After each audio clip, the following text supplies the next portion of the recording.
गणतंत्र दिवस की हार्दिक शुभकामनाएं। आज का दिन केवल परेड देखने या झंडा फहराने का दिन नहीं, यह आत्ममंथन का दिन है। यह दिन हमें यह सोचने को मजबूर करता है कि हम अपने अधिकारों के साथ साथ अपने कर्तव्यों को कितना निभा रहे हैं। हम अधिकार की बात तो बड़े जोर से करते हैं, हम अक्सर कहते हैं कि हमें अधिकार चाहिए, लेकिन क्या कभी किसी ने यह स्वयं से पूछा कि हम अपने राष्ट्र के लिए क्या करते हैं? हमने अपने राष्ट्र के लिए क्या किया? हमारे भारत का संविधान 26 जनवरी 1950 को लागू हुआ।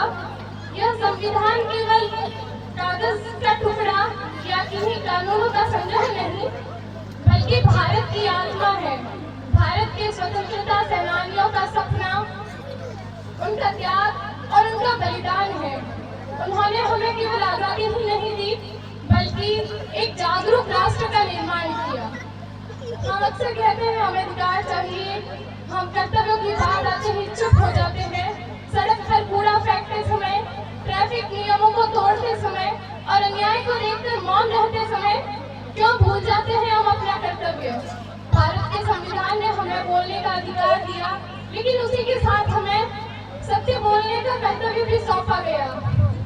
भारत के संविधान ने हमें समानता का अधिकार दिया, लेकिन उस अधिकार का उपयोग कर भारत के लिए उपयोगी नागरिक बनना हमारा कर्तव्य है।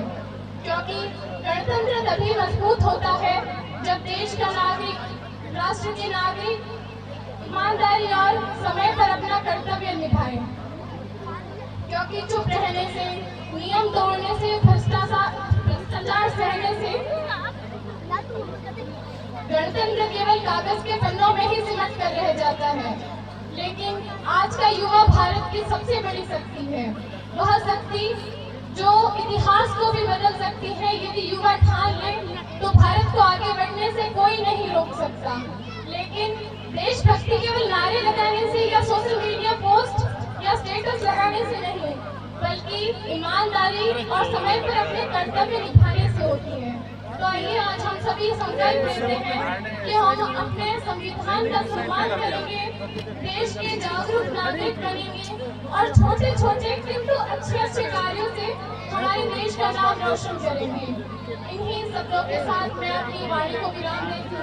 जय हिंद, जय भारत। भारत माता की, भारत माता की, भारत माता की।